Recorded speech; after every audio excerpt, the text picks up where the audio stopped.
So when we talk about people who have been playing exceptionally well, obviously a player that's high on the list, oh, dude, ROCKLANDKYO has been looking a little different for sure. Yeah, and all the way from Colombia as well. South America strong here at KOF. You love to see it. Lots of representatives from different South American countries.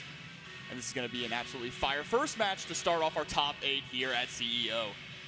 Definitely, definitely. We got a chance to get into the ring earlier, by the way.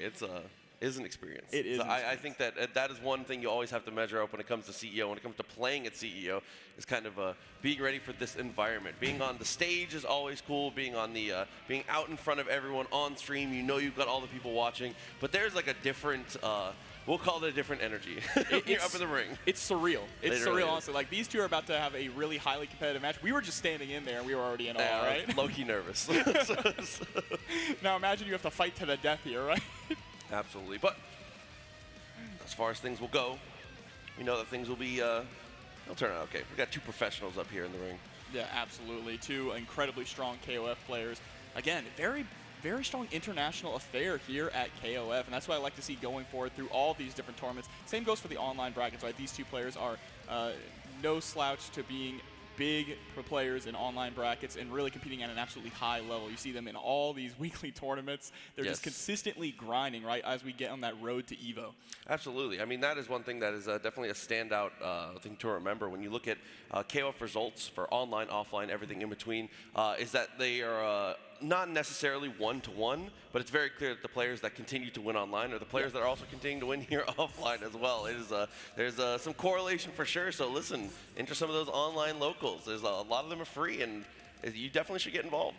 Absolutely consistent across the board, but you know, nothing really compares to the offline environment. Very the stress true. of being under the lights, being in front of the crowd, competing for that belt. So anything can happen here. And speaking of the belt, it is just an unbelievable prize. It's one of those things where it continues to, you don't think you can get better. And then they just, the redesigns come through. Oh my God.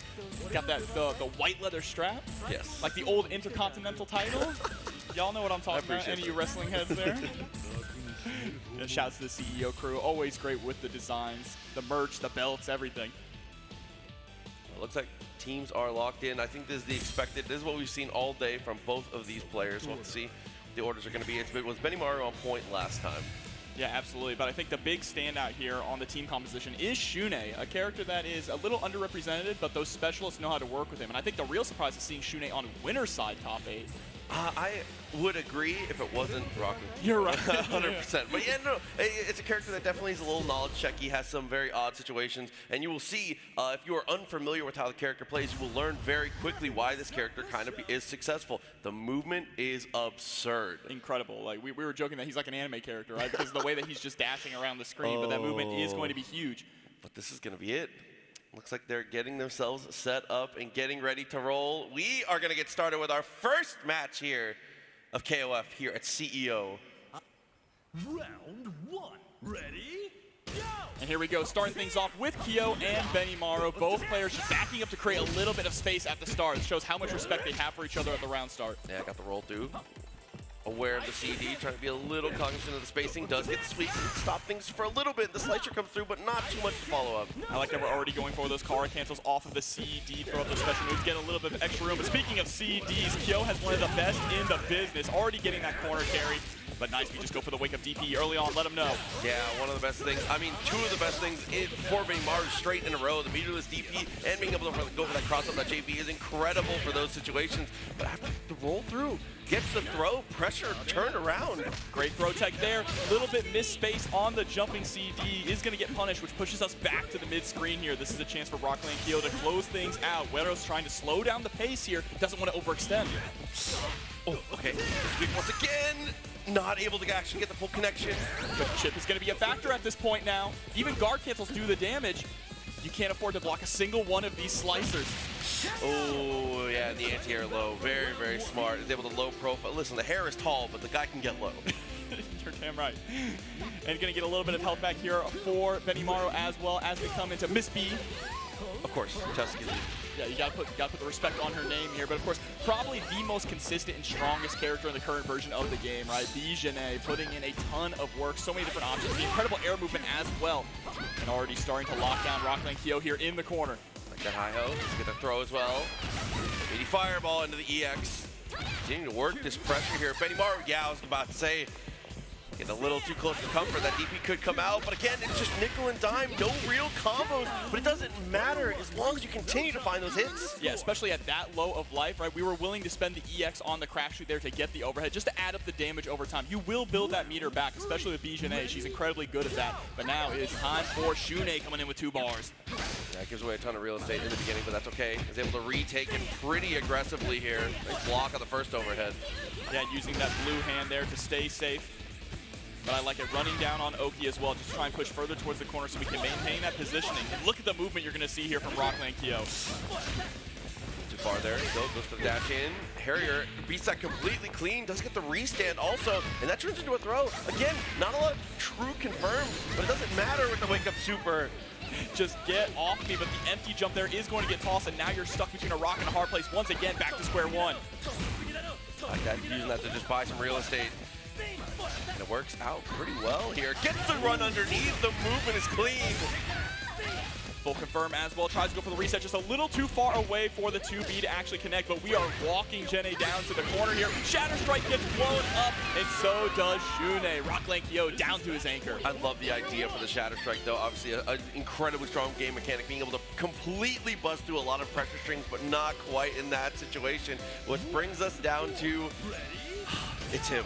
Him, capital H-I-M, Iori here.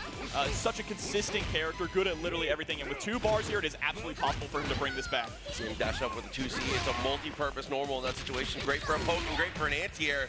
WERO not looking too worried about it. There we go. CU2C. That 2C is going to come out very, very often.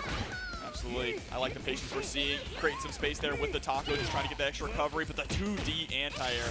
And challenging to punish the Rekka. Very nice. We're going to spend the level 2. We want to try and get the kill. Left doesn't have the OTG either. Now we're going to back up, try and force ROCKLANDKYO to overextend here. You still have Iori left. Wow, sweep into the DP, is able to complete. What a read.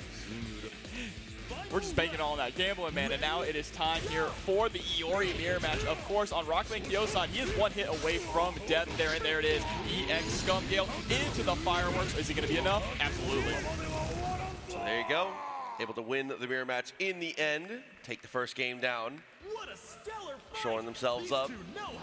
ROCKLANDKYO though, I mean, when the Iori came in, had plenty of bar, was in a situation where it was absolutely possible. That's one of the nice things about him on Anchor is how, I mean, pun intended with the fireworks here, absolutely explosive comeback potential. Yeah, for sure, but of course, really down on life there, so it meant having to play perfect. And when you're going up against another Iori, trying not to get clipped is a very difficult process, especially with the way that Iori can kind of convert random stray hits into massive damage with things like the fireworks, like things like his Rekka series, or the Scum Gale. A little bit of a slowdown right now, though. Just considering things that the character select. Maybe just going to switch up the order. Maybe just wants to slow the momentum. Either way, usually a good call, I'd say. Yeah, you always take a moment in between games, especially if you just lost. Like, take a breather, think about what you did wrong, and taking the time to kind of cool off your opponent. Because once your opponent gets going, they can definitely get fired up and things can start to steamroll, especially in this game. Yeah, because every game, it feels like a marathon. Obviously, there's so many interactions you have to go through, so many different matchups, so many different characters. It can get a little out of control if you let it. Yeah, absolutely. I mean, we talk about it. KOF is a gauntlet, right? It's an endurance test.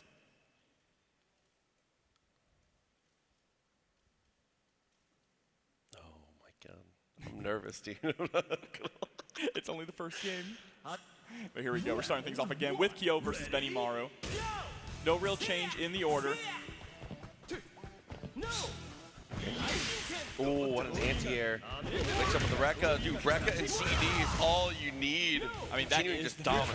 That's the neutral for Kyo, right? His CD, his jump CD, just such an incredibly strong tool. And then he's got a DP on top of it, right? So if you get a little too fancy with your pressure, he can catch you, especially with the EX legs, too. Look like he OS the roll there. Doesn't get a full confirm off of it, but still, it's really, really good to maintain pressure, which is a lot of times all you need. It's a throw. Okay, we wake up with buttons here, just desperately trying to get out of the corner. We have meter to close things up, but we need to be able to find that hit. Nice backdash there on the low from the Rekka. And And you see we're just trying to throw out these different options here to try and keep Kyo out, because when he gets in, that's what happens, right? Connecting the 3D there into the super. Very nice stuff from WERO, taking the early lead. Reach for the top. You're going to have to come into a little bit of a messy situation here. Kyo, obviously not a character you want to be facing down against this guy. Using that movement, try and bait out the Rekkas though. Yeah, gonna have to carry some extra weight here, but so far that is what he is doing. Spends the level 1. Same side mix there. I thought that was gonna cross up. But again, just answering back with the Rekka. Kyo's neutral game is so strong. Oh, and then the dash up 3D as well. Tag. Oh, and the spacing was actually perfect. Didn't press anything with the EXDP. But that little bit of vacuum effect does get some more damage on the table here. But 41 seconds left on the clock. A good chunk of health to come back. Yeah, absolutely. And that is going to be very great for ROCKLANDKYO going into this next round here. Because you're going to have to get rid of this problem character that is BJNA. We saw before, you know, ROCKLANDKYO was trying to go for those air options, but BJNA is so good at shutting them down with her air legs. And here we go, catching the roll. Gonna get a nice confirm off of this. How much are we willing to spend? Level 2? Definitely the right decision here. One interaction left. Oh, lands and tries to go for the throw. Gets thrown on his own. Rolls away. Creates a little bit of space, but it's not going to matter against the Shatter Strike. And that is a hard call out because ROCKLANDKYO has been going for those punches, the red hand over and over in pressure to try and poke his way out, right? So just a nice call out there from WERO. Unfortunately, he's still going to end up losing BJNA in that interaction. Okay, an opportunity to potentially build on this lead even further. At least, at minimum, make Yori get to spend some of this bar. Yeah, absolutely. I mean, I think if Yori gets a hit, you're going to have to spend the bar here, right? Unless you're feeling extra confident, which is exactly what WERO is. Wants to hold on to it for that mirror match at the end. And there it is, the 2D staggered is going to shut down Shune. We're going to get all our health back, and we got to hold on to that meter. That's a huge win. Yeah, very, very even situation here. Decide winners bracket lives. Jump to C, beats it clean. Red versus gold here, back up against the wall. Nice patience there to get a punish. Oh, repositioned exactly for that anti-air, I think, but wasn't quite ready for it. Still gets the jump in, though. He's going to go straight into fireworks. EX, this might kill. Actually, yeah. Hold up, my channel points. No, too far away to get the ODG, but he was so close. Still only needs one touch. ROCKLANDKYO has to play this perfectly. No! Tried to go for it, had the right idea. It does not connect, not quite there. Oh, I love it though. I love the foresight. Chucks the fireball, was ready with the level 3, but WERO is still good to go on 2 games in a row. He's gonna be heading on forward through the winner's bracket. Absolutely, that's a classic strategy you see for a lot of characters with like projectile supers, Yeah. right? Oh, you look at a character like Joe, it's just classic. You throw out fireball, the moment they jump, you let that level 3 rip. But Iori has a